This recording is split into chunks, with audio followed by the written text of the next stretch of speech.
Hi guys! Ang topic natin ngayon sa video na to ay tinatawag natin na standard and canonical forms. Okay? So, ano pa ang standard and canonical forms ng isang Boolean function? Now, sa mga nakaraang videos, ang naibigay ko sa inyo examples ay karamihan doon nasa standard form. Okay? So, ang itsura ng isang standard form ay ganito. So, A plus B, okay, C, lagyan natin ng C, tapos A, B, C, prime. Tapos, F2 is equal to X plus Y prime, tapos Y plus Z. Now, kung titingnan nyo ng maigi to, parang normal lang naman, di ba? Except that, sa first example, yung first term, yung second term, tapos yung third term niya, magkakaiba ang number of literals or variables na present. Okay? So, kung titingnan mo, supposedly, ito ay isang function na 3 variables. Okay? Kaya lang, kulang nga yung first and second term. Sa pangalawang example naman, yung first term natin ay xy, tapos yung second term naman ay yz. So, if ang present na variables dito ay x, y, z, dapat ang bawat term dito must contain nung tatlo na yun. Dapat meron siyang x, y, z, x, y, z. So, dito sa first term, kulang siya ng z. Tapos yung second term naman ay kulang siya ng x. Now, ito ngayon ang standard form. Okay? So, ang isang standard form, meron siyang mga parts. Okay? So, itong tatlo na to, na example, itong tatlo na to na terms, ang tawag natin dyan ay product terms. Okay? Tapos ito naman na dalawang to, tinatawag natin yan na sum terms. Maliban dito, ang operator na ginagamit sa kanila, okay? Sa unang example, ang operator natin ay sum. Tapos dito naman sa pangalawang example, yung parenthesis natin, yan naman ngayon ang operator niya. Okay? Which is product or and operator dito or operator. So if are going to combine itong mga parts na to, sasabihin natin na yung first example ay sum of products. Samantalang ito naman na pangalawa ay product of sums. Okay? So, pamisa-misa ginagamitan natin siya ng SOP na acronym, tapos dito naman ay POS. Okay? So, ito ang standard forms. Karamihan sa mga nagiging sagot natin sa simplification ay may susulat natin sa ganito, di ba? So, naka-standard form siya. Okay? So, kulang-kulang na kasi nga, na-simplify mo na siya. So, ang ibig sabihin ba nito ay kapag kompleto yung mga terms natin sa isang Boolean function, canonical form na siya? So, the answer is yes. Okay? So, pero, ano ba ang tawag sa mga parts ng isang canonical form? Now, malalaman natin yan pag halimbawa gumawa tayo ng table tapos inilagay natin yung mga representations ng mga terms sa isang canonical form. Okay? So, ito ngayon ang canonical form.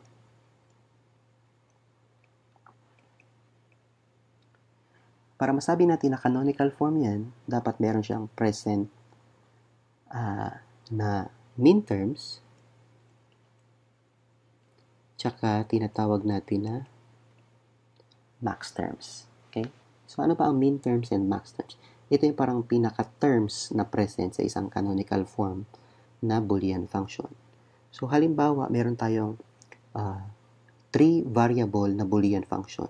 Okay? So, meron kang x, y, z. Okay? So, isulat na muna natin dito yung combination ng ano niya, mga values.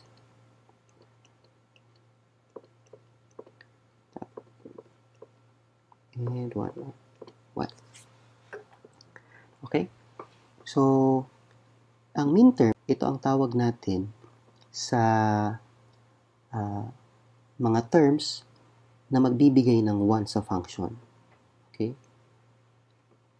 So, lagyan natin dito ng term. Okay?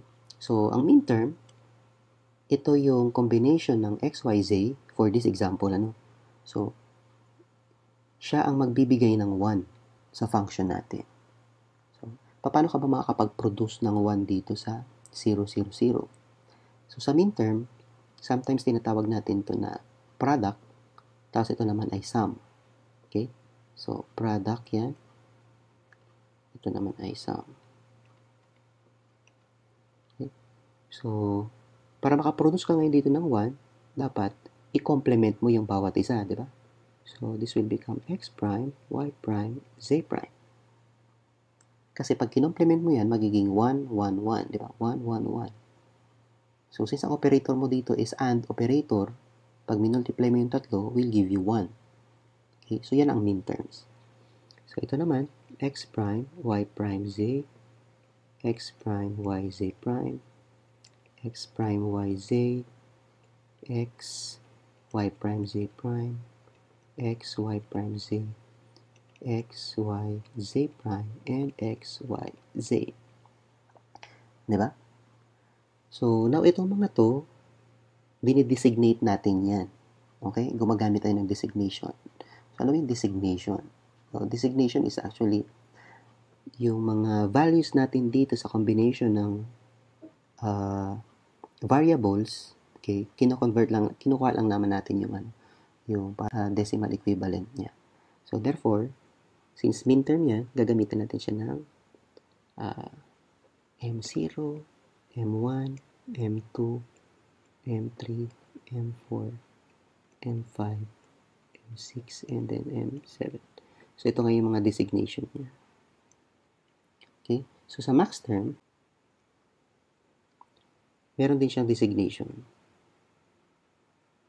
Okay? So, ano naman ngayon ang max term? Kung dito ay combination ng variables in product form na magbibigay sa kanya ng 1, sa max terms naman, ito naman ngayon yung combination ng variables na kung saan magbibigay ng 0 sa function. Okay? So, if this is product and this is sum, ibig sabihin, OR operator ang gagamitin natin, no? So, paano ka ba makakapag-produce ng 0 dito sa tatlong to kung sum ang gagawin mong operation?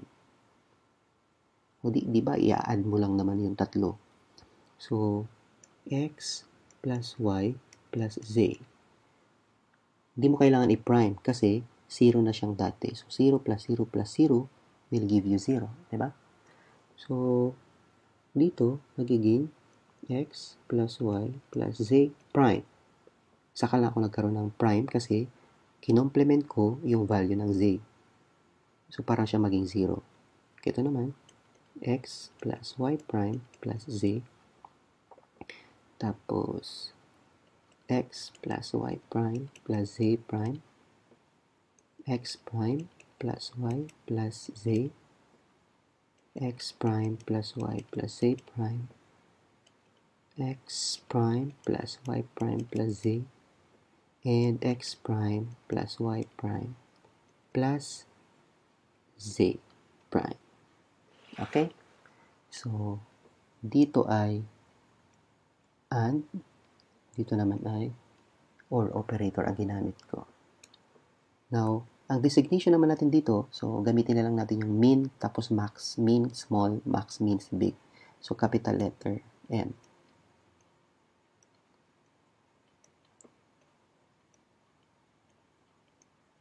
Okay.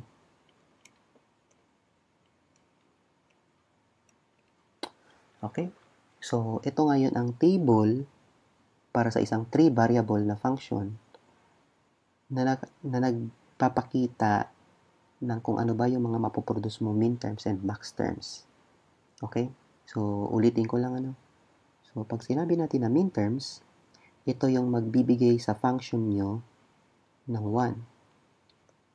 Samantalang sa max term, ito naman yung combination ng variables na magbibigay sa function nyo ng 0.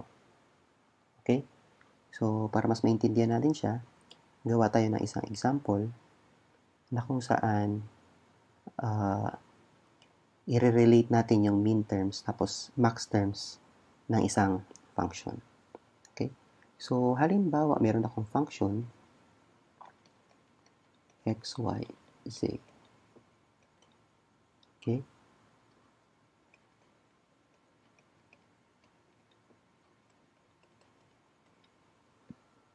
Ngayon, magtataka kayo nun, parang hindi nyo pa ito na-encounter. Parang, is it a Boolean function? Bakit kakaiba? Bakit may parenthesis na ako dito, tapos dito may summation na symbol na ako? Okay? So, kung babalikan natin dito, kung alin man dito yung mga pipiliin nyo, okay, na pagre-represent sa isang function, ibig sabihin, yung mga napili nyo na yun yung magbibigay ng 1 sa function nyo, di ba? So, in this example, 0, 2, 4, 5, itong mga numbers dito na nakikita nyo are basically, yan yung mga M0, M2, M4, M5. Yan yung designation ng bawat min term. Okay? Ang ibig sabihin niyan ay pag daw ito ang ginamit ko, 0, 2, 4, 5, pag daw ito ang kinombine ko, okay, 0, 2, 4, 5, yung function ko daw magiging 1. Okay? So, ito ang ibig sabihin nun. Parang nakalito kasi iba naman ang itsura niya eh. Okay, so, ibalik natin siya sa kinasanayan natin na function. So, ganito lang yan. If this is 0, that will be x, y, z. Plus x, okay, y, z prime. Plus x, y, z. Plus x, y prime, z. Yun. Ito familiar. Okay? Familiar sa akin to. Now, ito, tapos ito, they are the same. Okay? Parehas lang yan. Magkaiba lang yung pagkakasulat sa kanya. Okay? Pero, by definition, itong dalawang to ay parehas na nasa canonical form. Okay? Canonical form kasi yung bawat term na present sa function ay kompleto. Meron siyang xyz, xyz, xyz, xyz. Now, ito i-dissect natin. Meron ako ditong xyz sa function. Ang ibig sabihin kasi niyan ay yung mga min terms na nakalagay dito sa loob ng summation, okay, ay dapat daw i-represent as xyz. So, kung ibig sabihin, kung meron ako ditong ABC, dapat ito, pag ito isinulat ko sa ganitong format, dapat ABC rin ang gamit ko. Dapat consistent. Okay? So, yun. Now, balik tayo dito sa example. Halimbawa, okay, ito, hinanap ko kunwari yung complement niya. Okay? Kunwari, hinanap ko yung complement niya. So, di ba pag complement, that is, kung ito ay magbibigay sa inyo ng 1, okay, ito yung magbibigay sa inyo ng 1, pag kinomplement ko to, ano ba yung magbibigay sa function ko ng 0? So, madali lang yun. Hanapin mo lang kung ano yung missing dito. Kasi kung ito yung inassign mo as 1, yung 0, 2, 4, 5, sila magbibigay ng 1, ibig sabihin, the opposite ang mangyayari kung yung mga missing min terms ang ilalagay ko, di ba? So, therefore, ang complement ng function na to is the sum of 1, 3, 6, and 7. Okay? So, yan. So, that is the complement ng function na yan. So, if this is written in sum of min terms, makikita yung sum of min terms kasi di ba min terms? Min term. So, ibig sabihin pala, ito, written siya as sum of min terms. Okay, SOM. So, kanina nabanggit ko na meron tayo sum of products, di ba? Products. Pag products kasi, kahit hindi kompleto, pwede mo nang sabihin na product. So, ito, A lang to. Pwede pa rin na mai-consider na product yan, assuming na meron siya dyan na 1 nakatabi. Di ba? So, ito, min terms, kasi, kompleto. Pag sinabing min terms, kompleto yan. Pag sinabing max terms, kompleto din yan. Okay? So, now, if this is the sum of min terms, okay, tapos ito yung complement ng function, 1, 3, 6, 7, pwede ko ba siyang i-represent as product of max term? So, paano kaya yun? Okay? So, ang gagawin ko lang ay isulat natin siya sa ganitong format. Okay? So, gayahin natin yan, pero naka-complement na siya. So, yung 1 ay x prime, y prime, z plus x prime, y, z plus x, y, z prime plus x, y, z. Okay? So, gagamit ako ng ibang color. So, ito, okay, ito, tapos ito, they're the same, di ba? Same thing yan dito, tsaka dito.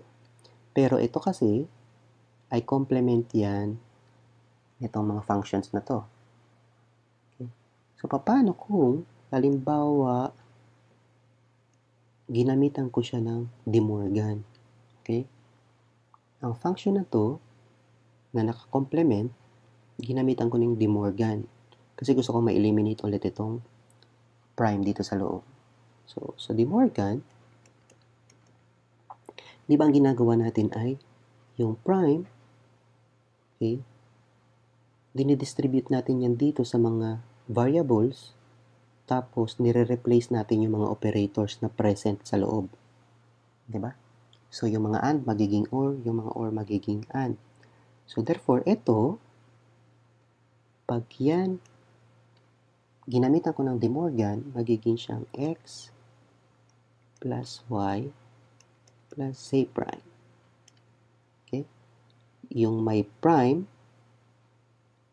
magiging normal na lang na x and y, tapos yung walang prime, mako-complement, magkakaroon siya ng prime. Okay? Y prime,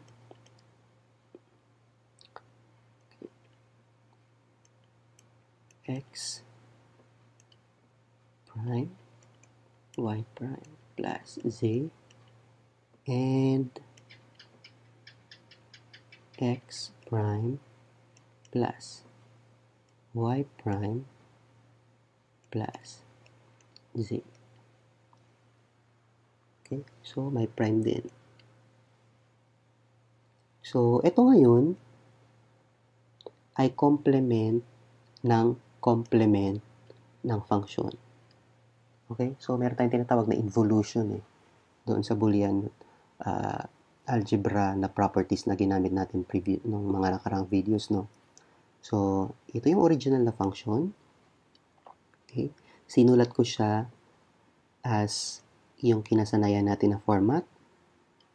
Tapos, yung una, kinomplement ko. Tapos yung complement naman, isinulat ko ulit into this format, kinasanayan natin. Pero itong complement na to, ginamitan ko ng De Morgan para maibalik ko siya sa dati. Pero bakit ko ginawa yun? Na kung titingnan nyo, if this is f, okay, if this is f, and this is f, ibig sabihin ba na ito ba, tsaka ito, ay parehas? Pero iba naman ang laman ng function.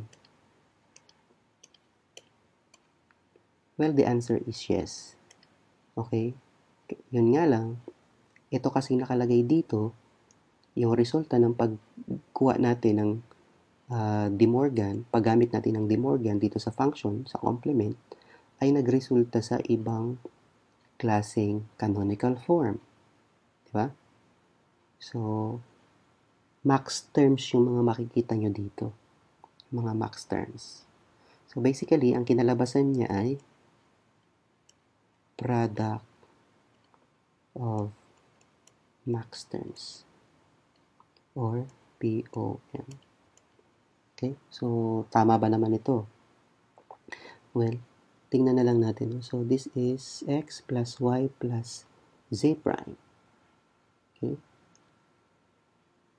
X plus y plus z prime. X plus y plus z prime. Okay? X plus y plus... So, this is 1, diba? So, yung may prime, yun yung may 1. Okay? So, this will be 1, 0, 0. So, therefore, this is 1, 1, 0, which is equivalent to 3. So, this is 0, 1, 1, which is equivalent to 6. And this is 1, 1, 1, which is equivalent to 7. 1, 3, 6, 7. Diba? So, ito. 1, 3, 6, 7 din yan Pero complement siya nito. Pero dito, instead of summation, ang gagamitin natin ay yung parang pi. Okay? So, this is now your function. X, Y, Z. Okay? Pero, it is in POM. Okay? So, kung ito, ang nire-represent sa table natin ay yung mga ones, ito naman ngayon, ang nire-represent natin nito sa table ay yung mga 0. Okay? So, para mas maintindihan yung ibalik natin dito sa x, y, z, 0, 0, 0, 0, 0, 1, 0, 1, 0, 1, 0, 0, 1, 1, 1, 0, 0, 1, 0, 1, 1, 1, 0, and 1, 1, 1. Okay? So, ano nga ulit yun? 0, 2, 4, 5. Okay? So, ito, 0, 2, 4, and 5. Okay? So, this is 0, 1, 2, 3, 4, 5, 6, 7. Okay? So, if this is yung min terms, okay?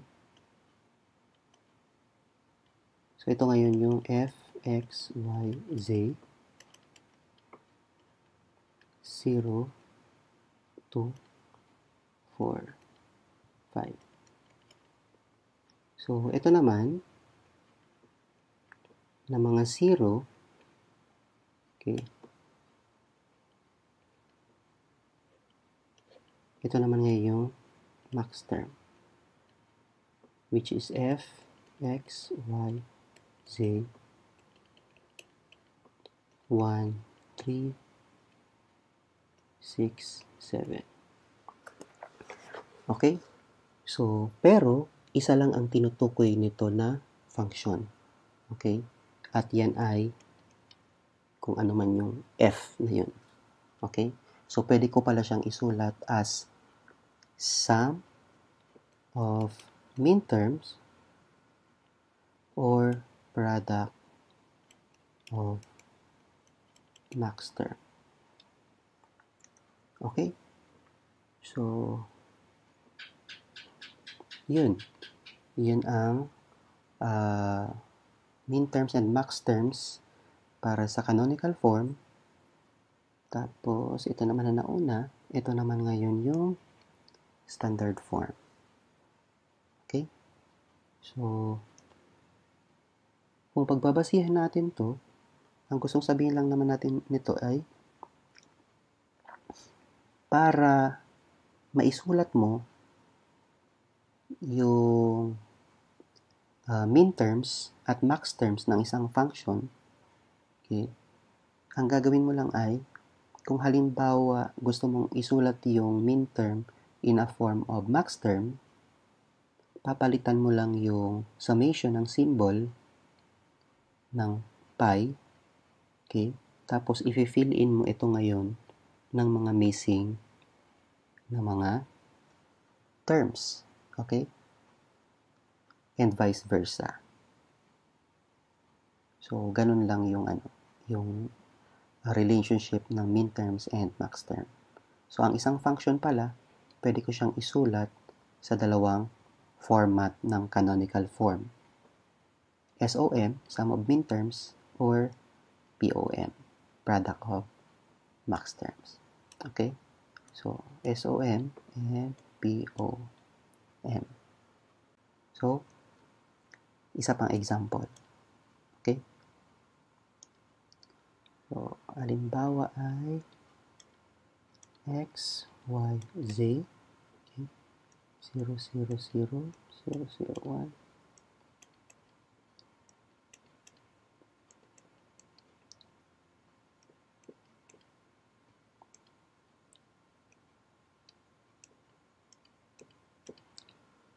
So, kunwari, yung function ko ay mayroong 0, 1, 1, 0, 1, 1, 0, 1.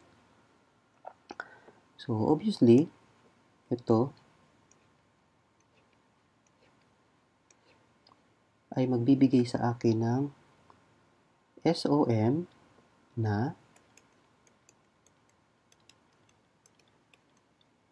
1, 2, 4, 5, and 7. Okay?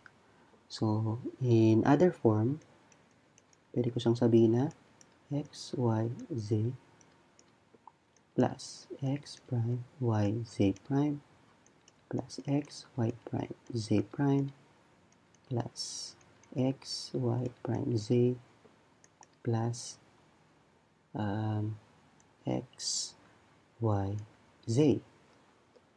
Okay?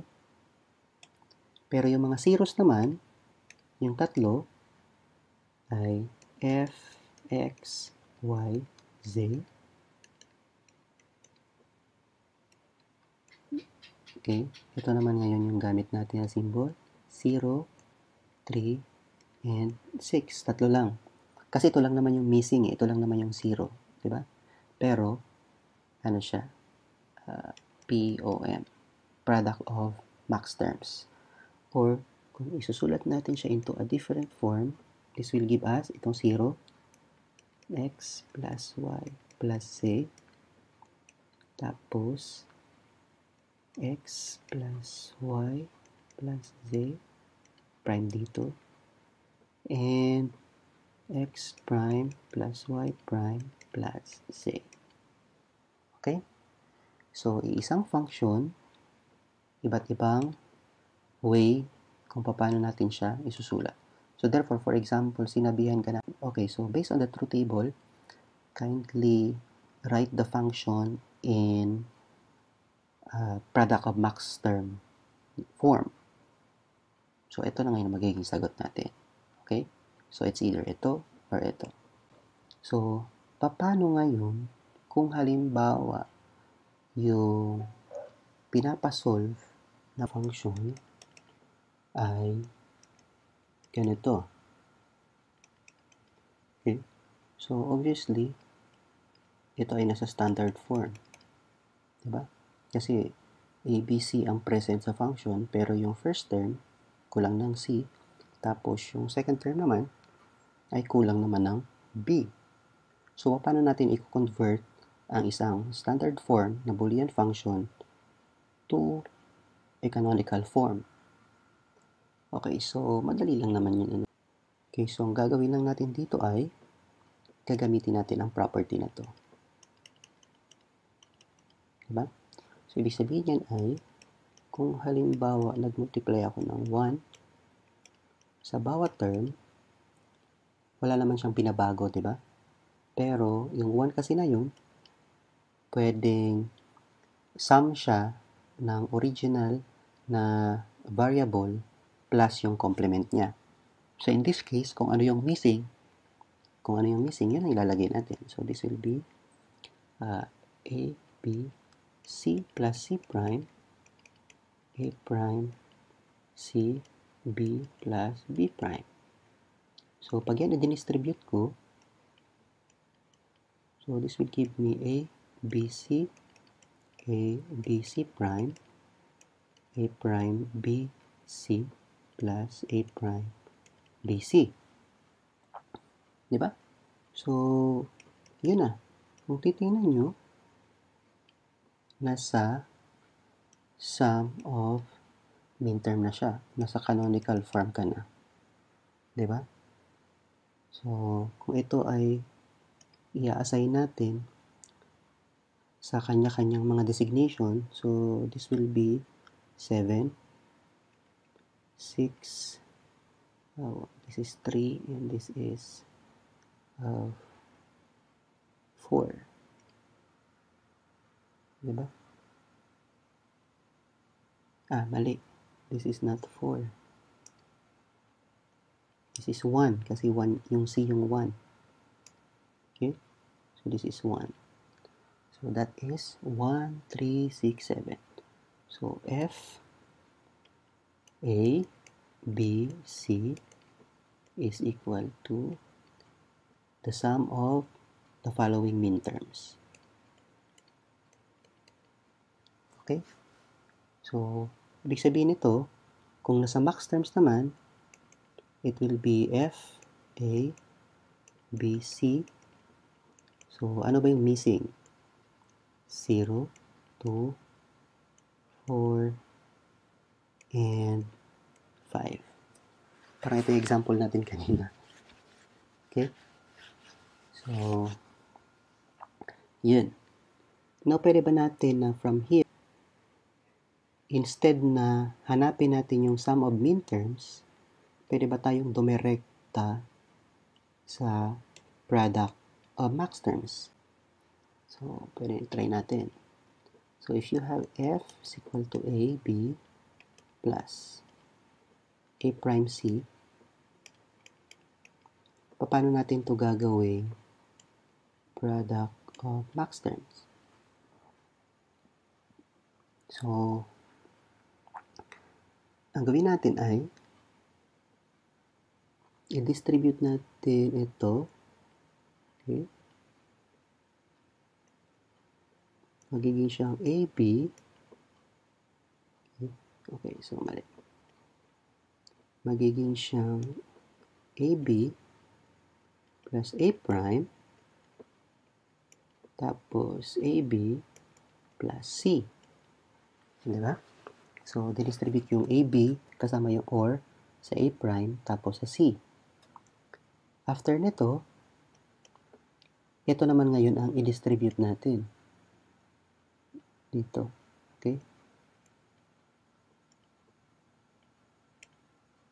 I-distribute natin siya dyan. So, this will give us, okay, mali na. This will give us A plus A prime plus B,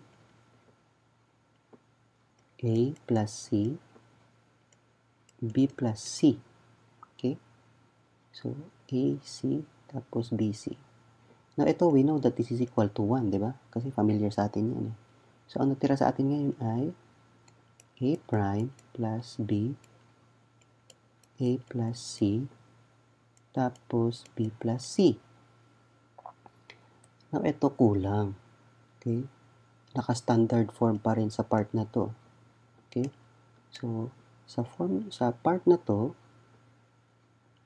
nasa standard form pa rin yan . Kaya ang gusto natin mangyari, product of max term. So, ano gagawin natin dito since kulang-kulang yung mga nasa loob? So, i-expand na naman ulit natin siya.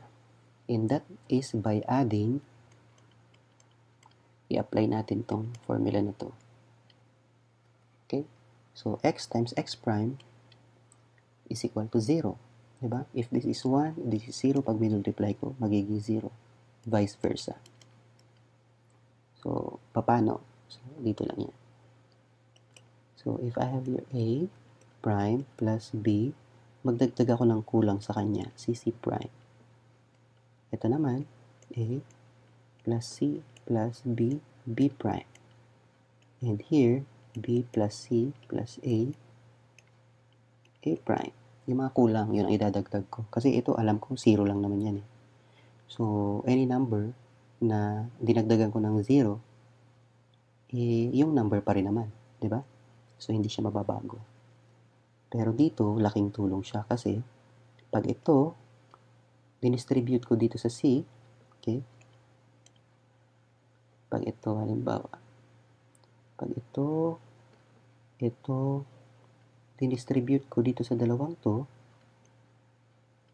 I think makikita nyo na mapupunta na tayo dun sa target natin.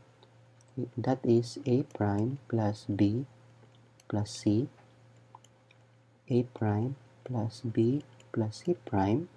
Itong dalawang to, dito pa lang yan sa nauna. A plus B plus C, tapos A plus B prime plus C. Itong dalawa naman na to, para yan sa second term. Tapos A plus B plus C. Nakikita yun, nire-rearrange ko na siya, no? So, A prime plus B plus C. Okay, next. Ang gawin na natin ngayon dito ay to evaluate. I-evaluate natin kung meron pa dito mga parehas.